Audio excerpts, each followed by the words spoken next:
Welcome viewers, स्वागत है आप सभी का एक बार फिर से आपके अपने संस्कार academy education plus YouTube channel पर।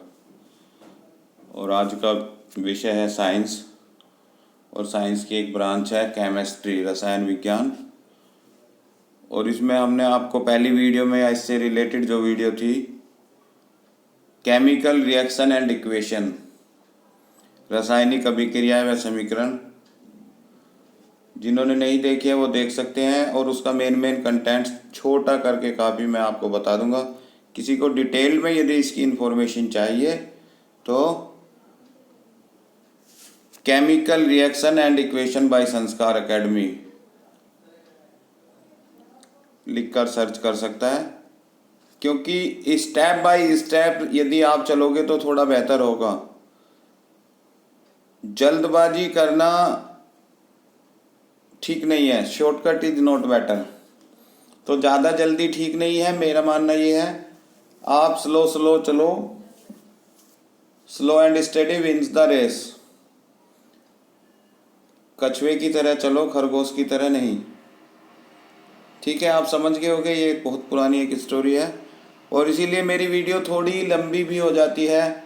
कई बार मुझे कमेंट्स में मिलता है सुनने को, बट ये आपके लिए बहुत एक जीवन उपयोगी शिक्षा होती है और इसका कोई समय नहीं होता। जहाँ बीच में कोई ऐसा कंटेंट आता है तभी ये चीज़ें एकदम दिमाग में आ जाती हैं और आप लोगों को बतानी पड़ती है। तो अभी आ जाते हैं अपने टॉपिक पर, रासायनिक अभिक्रियाओं के प्रकार।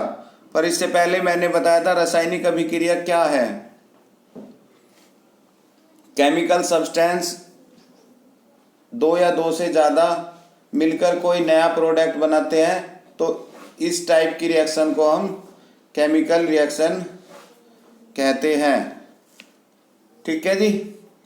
दूसरा आया था समीकरण, साइन एंड सिंबल की मदद से शॉर्टेस्ट फॉर्म में लिखना, संक्षिप्त रूप में लिखना केमिकल इक्वेशन कहलाता है, रासायनिक समीकरण कहलाता है।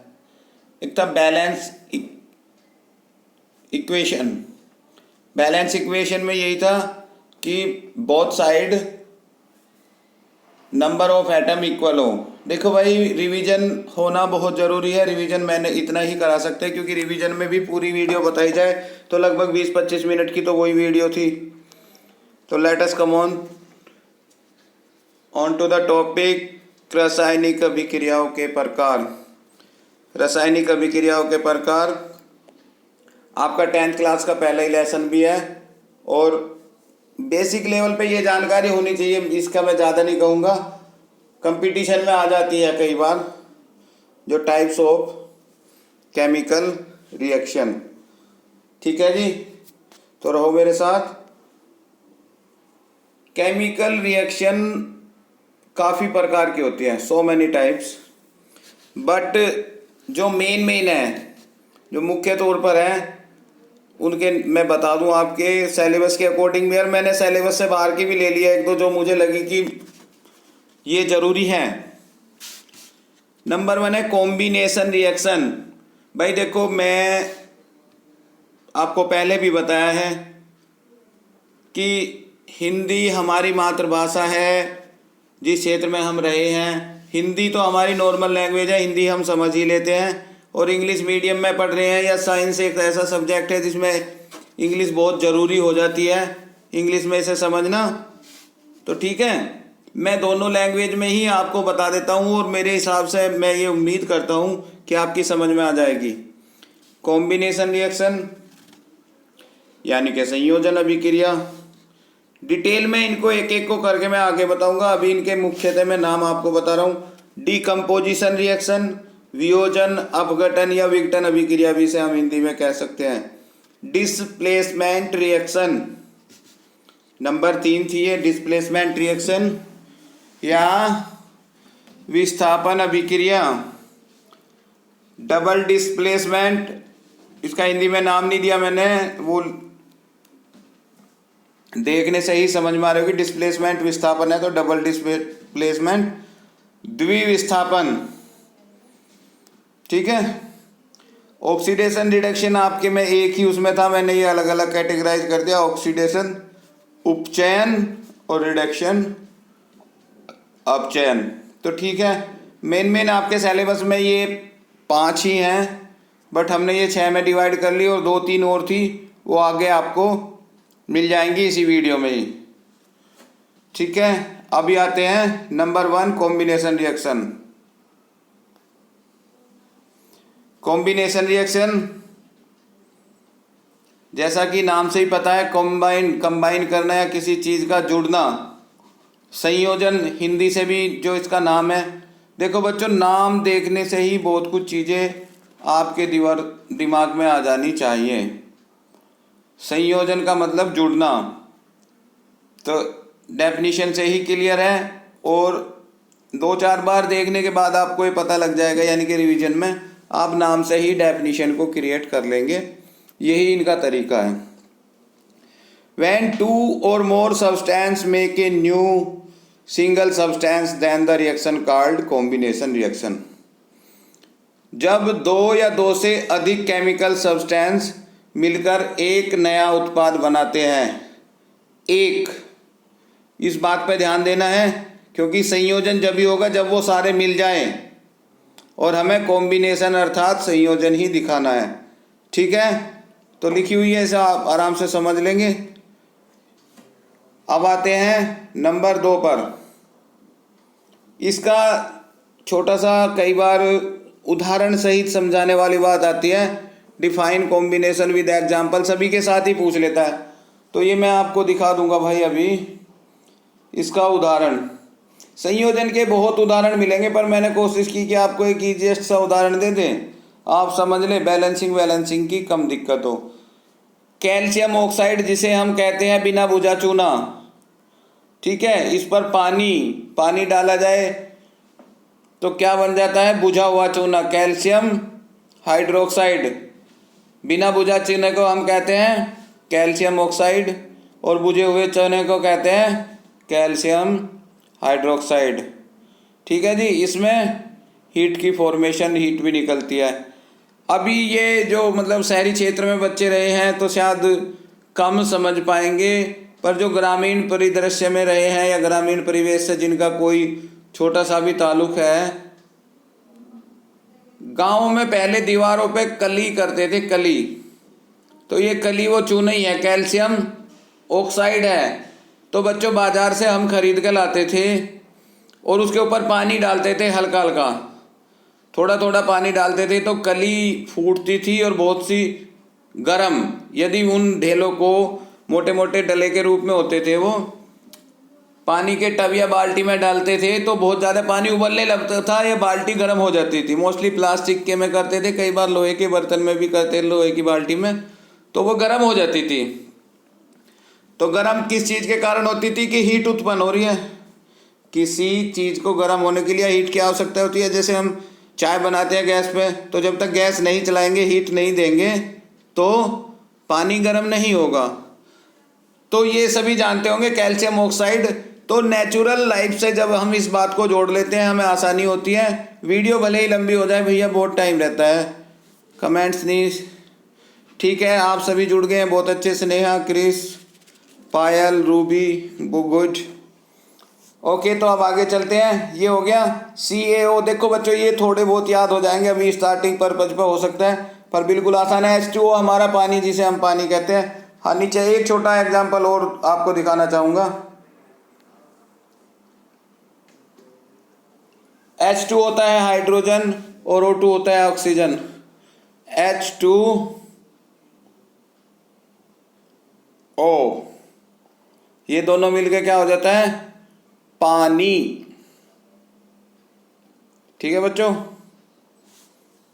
यदि कोई पानी का केमिकल आपसे पूछता है, केमिकल नेम या केमिकल फार्मूला, तो आप बता दोगे H2O, और pH वैल्यू पानी की होती है 7।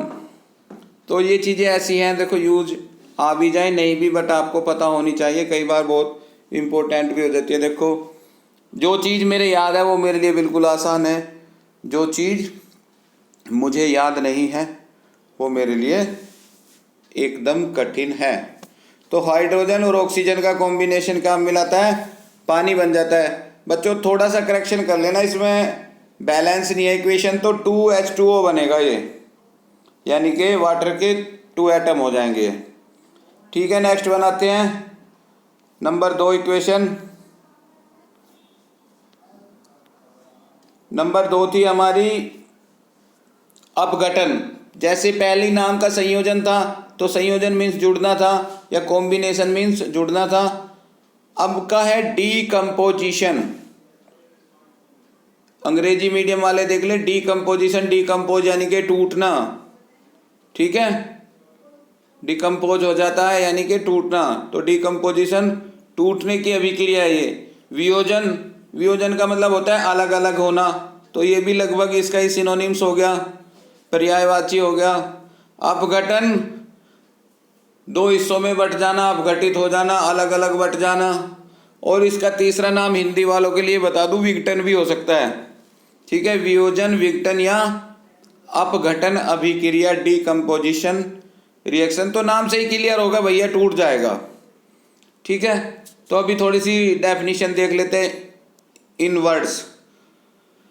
देखो, डेफिनेशन बनाने में कोई दिक्कत नहीं है, बेटर से बेटर आपके पास किताबें रखी है और किसी भी छोटी से छोटी किताब में द बेस्ट मिल जाएगा। पर आपको दिमाग में कैसे घुसेड़नी है, वो दिमाग में कैसे प्रिजर्व करनी है, कैसे उसे रखना है, किस तरीके से हम उसे दिमाग में आसानी से रख सकते हैं, वो चीज़ आपके लिए सबसे बेटर है। एक बार आपको पता लग जाए, वियोजन टूटना, डिकम्पोजिशन टूटना, अपघटन टूटना, तो ये चीज़ें जब आपको पता लग जाएगी ना, तो फिर आप उसको बार बार मेरी वीडियो में आ जाता है अक्सर ब्यूटी पार्लर करना, उसकी साज सजावट और वो सब कुछ जो आपको लिखना ना, एक बार आपको दिमाग में वो भाव आ जाना चाहिए।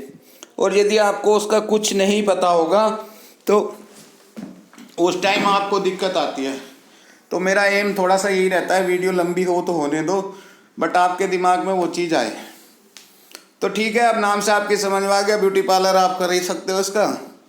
When a single substance decomposes into two or more substance, then the reaction called decomposition। तो वही कहा है, जब कोई रासायनिक पदार्थ दो या दो से अधिक भागों में टूट जाता है, ऐसी अभिक्रिया वियोजन, अपघटन या विघटन अभिक्रिया, और इंग्लिश में कहें तो डीकम्पोजिशन रिएक्शन कहलाती है। ठीक है जी, डिकम्पोजिशन का भी काम हो गया। नेक्स्ट वन, इसका एग्जाम्पल भी देख लेते हैं जी। एग्जाम्पल में आप देखोगे मेरे भाई, डीकम्पोजिशन में कैल्शियम कार्बोनेट, कैल्शियम कार्बोनेट को जब गर्म किया जाता है तो कैल्शियम ऑक्साइड बन जाता है और कार्बन डाइऑक्साइड गैस। ठीक है जी, यानी कि कैल्शियम कार्बोनेट किन दो चीज़ों में डीकम्पोज हुआ, कैल्शियम ऑक्साइड और CO2। ठीक है, ये कैल्शियम कार्बोनेट हो गया, इसको हीट किया, calcium oxide plus CO2 gas हमको मिल गई। इस तरीके से क्या हुआ, कैल्शियम कार्बोनेट दो पार्ट्स में डिवाइड हो गया। नेक्स्ट पे आते हैं जी, इसका एग्जाम्पल भी हो गया।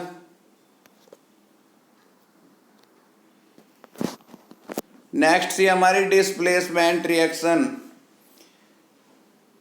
डिस्प्लेसमेंट या विस्थापन यानी कि विस्थापित करना, किसी चीज़ को हटा के दूसरी जगह उठा के रख देना, इस चीज़ को हम विस्थापन कहते हैं नॉर्मली इन टर्म्स। डिस्प्लेस करना, यहाँ से उठा के दूसरी जगह या रिप्लेस करना। ठीक है, तो इसका भी नाम से क्लियर हो गया, बस इसे थोड़ा सा ब्यूटी पार्लर कर लेते हैं, इसकी साज सजावट कर लेते हैं। अपने दिमाग में जो भाव आया ना, डिस्प्लेस करना है भाई। अब केमिस्ट्री में डिस्प्लेस है और केमिकल इक्वेशन में डिस्प्लेस है, तो क्या होगा, एक एलिमेंट डिस्प्लेस करेगा दूसरे एलिमेंट को फ्रॉम इट्स कंपाउंड। ठीक है, तो शब्दों में लिखने के लिए अब थोड़ा सा और ज़्यादा ब्यूटी पार्लर करो इसका। When an element displace another element from its compound, then the reaction called displacement reaction। ठीक है जी, कंपाउंड से उसके एलिमेंट को रिप्लेस कर देना। एग्जाम्पल में देख लो, थोड़ा ज़्यादा क्लियर हो सकता है। आ जाते हैं जी डिस्प्लेसमेंट। Zn होता है जी जिंक, CuSO4, Cu हो गया आपका कॉपर और SO4 हो गया सल्फेट। तो दोनों मिलकर CuSO4 क्या होगा, कॉपर सल्फेट। एक पॉजिटिव होते हैं इनमें, एक नेगेटिव होते हैं।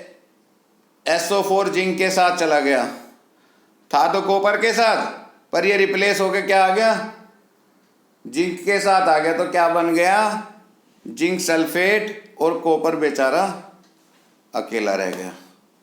ठीक है बच्चों, तो डिस्प्लेसमेंट या विस्थापन क्यों कहा, ये सल्फेट का विस्थापन कॉपर से हटके जिंक के साथ हो गया। बच्चों वैसे तो पीरियोडिक टेबल में ये सारे नाम होते हैं, पर फिर भी ये छोटे छोटे नाम है तो इन्हें तो याद कर ही लो। जैसे Zn जिंक है, Cu कॉपर है, SO4 सल्फेट है, और अभी पीछे भी आया था CaO, Ca कैल्शियम है, O ऑक्साइड है।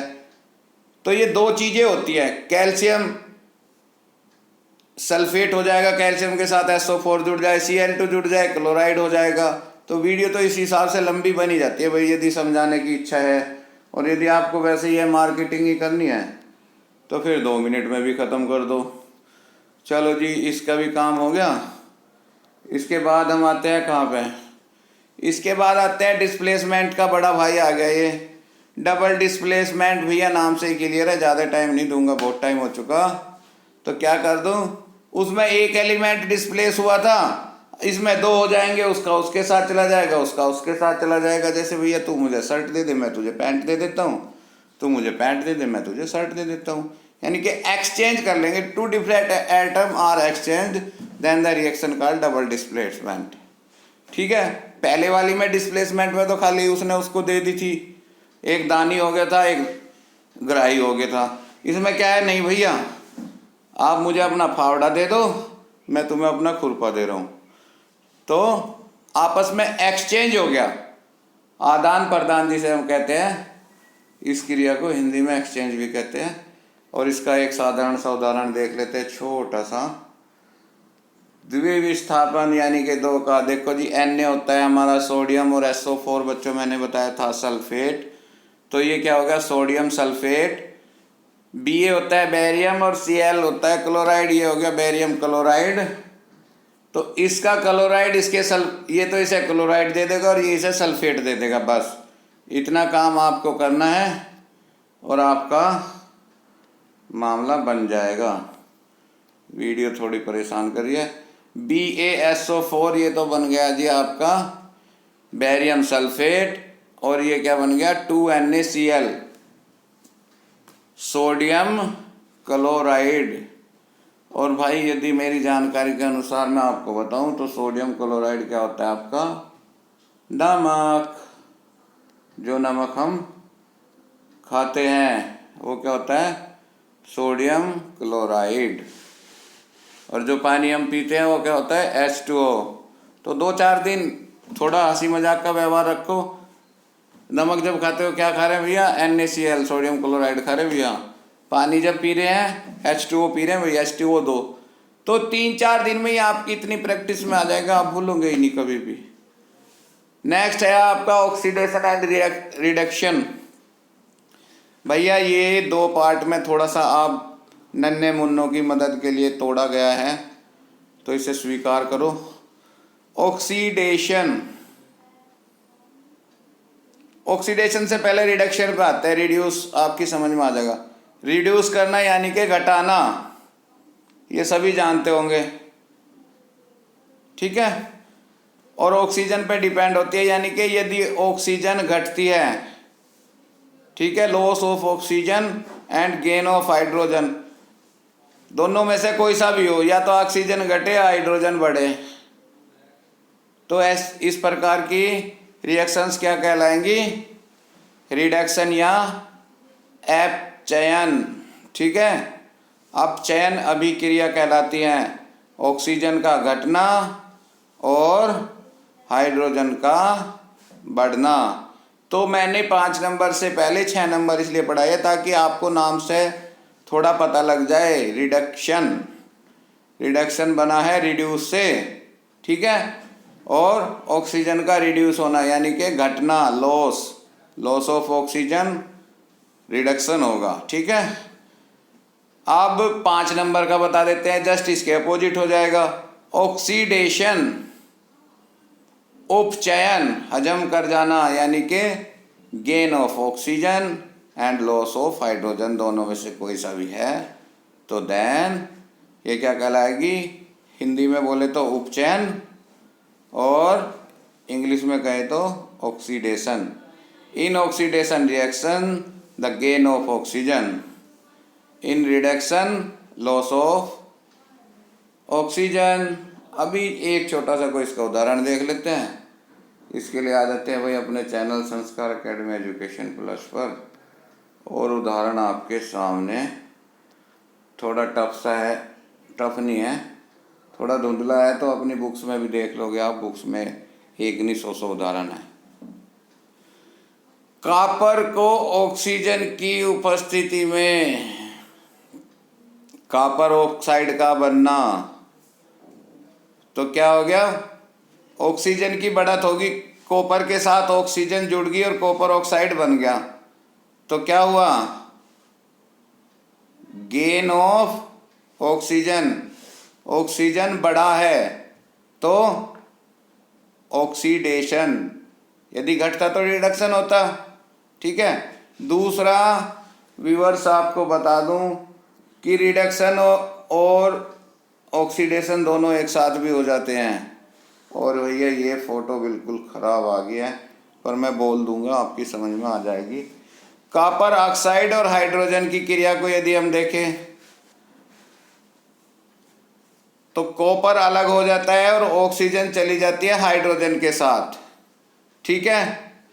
तो कॉपर को क्या हुआ? ऑक्सीजन का लॉस हुआ, क्योंकि पहले था कॉपर ऑक्साइड CuO, अब इससे ऑक्सीजन अलग चली गई, यानी कि इसको क्या हुआ? Loss of oxygen. तो कॉपर के लिए कॉपर के हिसाब से ये क्रिया क्या हुई? रिड्यूस हुई, इसके पास से ऑक्सीजन घट गई, तो हम कहेंगे इसे कॉपर के उसमें रिडक्शन। और हाइड्रोजन के साथ चली गई है, इससे हट के हाइड्रोजन को हुआ गेन H2O, H2 थी खाली और अब हो गया H2O यानी कि पानी, तो इसके लिए क्या हुआ?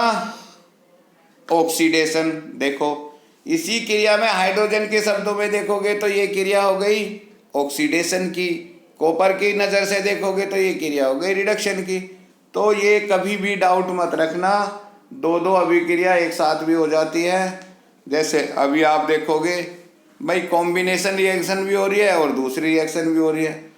ठीक है ना। जैसे बच्चों का होता है भाई, तुम 9th क्लास के तो स्टूडेंट हो ही, पर स्कूल के भी स्टूडेंट हो, किसी के बच्चे भी हो, किसी के भाई भी हो, तो एक टाइम पे आपके 3-4 रिलेशन हो सकते हैं।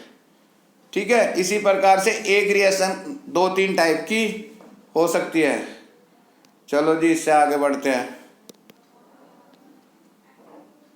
अब आगे हम ये क्रिया आपकी बुक में तो होंगी शायद, यदि नहीं भी है फिर भी ये आपको जाननी चाहिए। Exothermic reaction and endothermic reaction.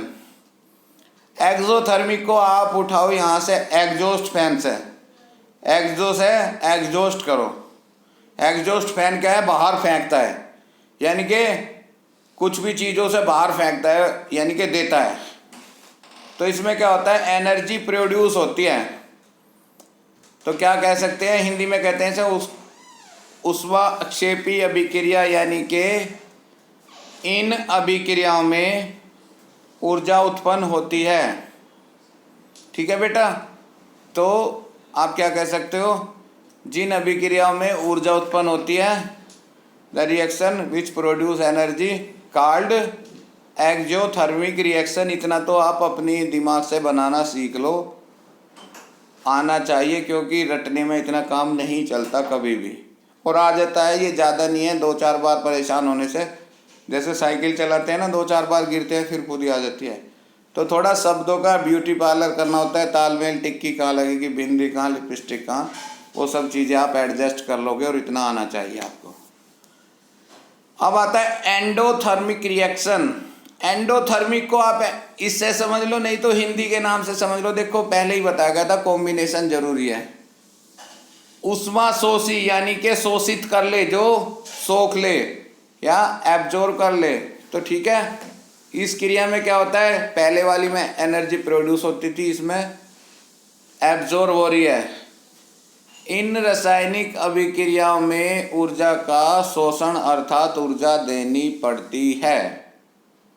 ठीक है, जैसे चाय बनाने के लिए हीट देनी पड़ती है ना, तो हीट भी एक एनर्जी का रूप है। एनर्जी के बहुत सारे रूप हैं। अभी छोटा छोटा सा उदाहरण देख लेते हैं। ये लो जी, आ गया आपका एक्सोथर्मिक। एक्सोथर्मिक बनाया था मैंने, एग्जॉस्ट यानी कि बाहर फेंकेगा एनर्जी, जैसे एग्जॉस्ट फैन हवा बाहर फेंकता है ना, तो वहीं से ही आप इसका कंटेंट उठा लो। ये छोटी छोटी ट्रिक होती है, थोड़े तजुर्बे से आती है, पर आपको घर बैठे मिल रही है, ले लो। कैल्शियम ऑक्साइड पे पानी, ये एक किस्म से मैंने शुरू में भी बताई थी, ये संयोजन अभिक्रिया भी है। कैल्शियम ऑक्साइड और पानी एक साथ मिल गए, कैल्शियम हाइड्रोक्साइड बन गया। ये बिना बुझा चूना है, ये बुझा हुआ चूना है। कली पुताई करने वाला जो हिसाब किताब समझाया था इसी वीडियो में पहले, तो ये क्या हो गया, कैल्शियम हाइड्रोक्साइड बन गया, प्लस हीट निकल गई। तो कॉम्बिनेशन रिएक्शन में पूरा डिटेल बताया गया है। जो हीट निकली है उसी की वजह से पानी गर्म हुआ था। ठीक है, चाहो तो आराम से बाद में, ये नहीं कि आज ही आप देख रहे हो, आराम से वीडियो आपके पास रहती है लाइफ टाइम। जब टाइम भी लग रहा है रिवीजन का, जब आप कर लिया करो। ओके, नेक्स्ट वन है एंडोथर्मिक, जिनको हमें एनर्जी देनी पड़ती है। कैल्शियम कार्बोनेट को गर्म करते हैं, जब कैल्शियम ऑक्साइड और CO2 गैस निकलते हैं। एक किस्म से ये डिकम्पोजिशन का भी उदाहरण है। जैसे पहले वाला कॉम्बिनेशन का था ना, तो ये डिकम्पोजिशन, क्योंकि कैल्शियम कार्बोनेट दो में टूट रहा है, कैल्शियम ऑक्साइड और कार्बन डाइऑक्साइड गैस, और इसके लिए हमें हीट देनी पड़ रही है, इसलिए ये एंडोथर्मिक रिएक्शन भी है।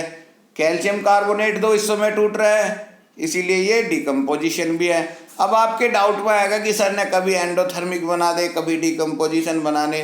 बच्चों डाउट नहीं, हीट निकल रही है तो इसलिए ये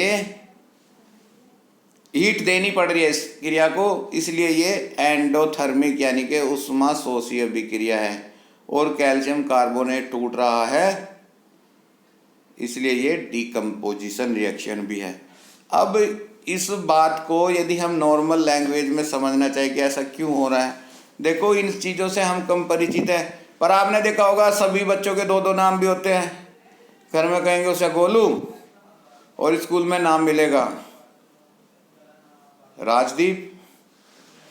ऐसा तो होता है। Sneha, yes you are agree. Chris, good. Khushi, Payal, Jyoti, okay, बहुत अच्छा पढ़ रहे, रेगुलर भविष्य, वेरी वेल। परवीन, गुड। सभी बच्चे मेहनत कर रहे हैं। अभी चलते हैं, चलो जी आगे आते हैं अपनी वीडियो पर। ठीक है, किसी का कोई है कंटेंट्स तो आप मुझे बता दें। अब बात आ गई आपकी तैयारी की। आप लोगों के राहुल, ज्योति, सोनिया, अरुण, शुभम, यस ओके, ठीक है, बहुत अच्छे। शिवा, शिवम, गुड। अंशुल, निखिल, मान्या, अंतिम, अक्षित, सिद्धांत, भावना, चलो ठीक है, और भी बच्चे जो भी हैं, ठीक है। अभी आपकी जो डिमांडिंग रहती है हर बार की, आफ्टर द वीडियो आपसे भी क्वेश्चंस हो ताकि आप अपना मूल्यांकन कर सकें। तो बेसिक से है, बस इसमें थोड़ा जोड़ ले। Right the differences between the chemical reaction. बेटो डिफरेंस में मैंने इसलिए पूछा है क्योंकि सारी ये जो रिएक्शन है ना, एक दूसरे के पलट में आपको आसानी से ध्यान रहेंगी, प्लस इनके एग्जाम्पल भी थोड़ा थोड़ा देख लेना, क्योंकि मोस्टली वो कहता है define combination reaction with example. और वैसे भी भैया केमिस्ट्री में यदि आप इक्वेशन लिख देते हो तो आपको इंटेलिजेंट भी माना जाएगा और थोड़ा नंबर अच्छे मिलने के चांस भी रहेंगे, और ये हमारी बेसिक ज़रूरत भी है। ठीक है, क्योंकि आधार ही यहीं से शुरू हुआ है। तो इसमें क्या है, कॉम्बिनेशन एंड डिकम्पोजिशन रिएक्शन, संयोजन और वियोजन अभिक्रियाएं, डिस्प्लेसमेंट एंड डबल डिस्प्लेसमेंट, विस्थापन व द्विविस्थापन अभिक्रिया, ऑक्सीडेशन एंड रिडक्शन, अपचयन उपचयन अभिक्रियाएं, एक्जोथर्मिक एंडोथर्मिक रिएक्शन। तो इसमें वही है, अपना पेपर को दो पार्ट में डिवाइड कर लेना, एक तरफ एक पोर्शन ऑक्सीडेशन, दूसरी तरफ रिडक्शन, एक तरफ कॉम्बिनेशन, दूसरी तरफ डिकम्पोजिशन। जो उनके मेन आपको डिफरेंसेस लगे ना, डिफरेंसेस लिखने में एक तो आपको इनकी डेफिनेशन बहुत इजीली याद हो जाएगी, प्लस एग्जाम्पल भी लिख लेना, याद कर लेना, एक दो बार रट भी लेना तो कोई दिक्कत नहीं है। स्टूडेंट लेवल पर कई बार ऐसा करना पड़ता है। ठीक है भाई, इसी के साथ ये वीडियो ख़त्म हो गई। लगभग आपका पहले चैप्टर का काम क्लास 10th का कुछ भी नहीं छूटा है। और क्लासरूम स्टूडेंट, बाकी एक्स्ट्रा भी जो हमारे व्यूअर्स हैं, थैंक्स आप सभी को देखने के लिए वीडियो। और यह वीडियो यदि आपको अच्छी लगी हो तो वही पुराना जुमला, अपने साथियों को शेयर करें। देखो, अच्छी चीज़ शेयर करने में कोई नुकसान नहीं है, तथा चैनल को सब्सक्राइब कर सके। सब्सक्राइब करने पे बस आपको ये फ़ायदा है कि आगे आने वाली वीडियो, क्योंकि आप ही लोग कमेंट करते सर इसकी नहीं है, फिर मुझे बताना पड़ता है भैया है, या लिंक भेजना पड़ता है। तो सब्सक्राइब कर लोगे तो ठीक है, आपसे रिलेटेड कंटेंट से, या आपको उस सब्जेक्ट में कोई इंटरेस्ट है तो देख लो भाई, 10, 5, 20 मिनट की बात है, वैसे भी तो 2-4 घंटे हम खराब कर लेते हैं। तो जानकारी क्या होती है, एक सतत ज्ञान होना जरूरी है। ये नहीं आप कहीं से उठा के एक डेफिनेशन याद कर लो भाई, उसके आगे पीछे उसके जो वर्ड्स है ना, एक पूरी हमें प्रॉपर बिल्डिंग खड़ी करनी होती है, ये नहीं सीधा 5वीं मंजिल बना ले। तो इस तरीके से आप एक बेस बना के चलो, बहुत अच्छा है। ठीक है, लाइक शेयर सब्सक्राइब करें। Okay, thanks again for watching.